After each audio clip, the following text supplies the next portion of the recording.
এখানে বাম আমল থেকেই বাদুড়িয়ার মানুষের দাবি বা প্রত্যাশা ছিল ইছামতি নদীর উপর লক্ষ্মীনাথপুর সেতু। দীর্ঘদিন হয়নি, 100 কোটি টাকা ব্যয় করে সেই কাজ 25 ফুট চওড়া এবং 500 মিটার দৈর্ঘ্যের সেতু ইতিমধ্যেই শেষ হয়েছে। আগামী দিন এর সূচনা হবে, সেতুটা উদ্বোধনের অপেক্ষায়। পুরসভা ও পঞ্চায়েত এলাকায় প্রায় 5 কোটি টাকা খরচ করে হাই মাস লাইট বাতি স্তম্ভ লাগানো হয়েছে। বাদুড়িয়ায় রেজিস্ট্রি অফিসের কাছে কিষাণ মান্ডি তৈরি হয়েছে। ধান, সরষে, পাট শাক মূল্যে বিক্রি করতে কৃষকরা সেখানে যান এবং তাদের বাড়তি সুবিধা হয়েছে। এই বাদুড়িয়াতে এখানে 93,000 মায়েরা লক্ষ্মীর ভান্ডার পান।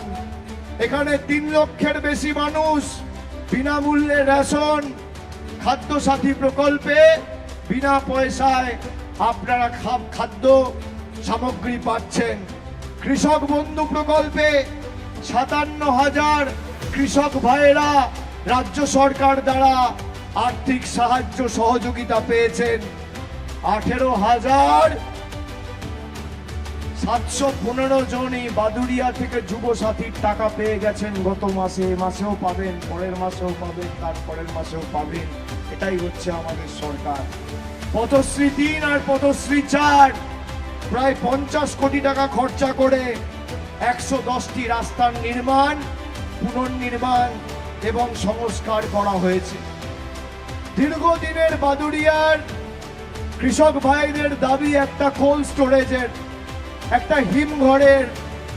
আমাদের রাজ্য সরকার এই বাজেটে বাংলা জুড়ে 50টা নতুন হিমঘর তৈরি করার কথা বলেছে।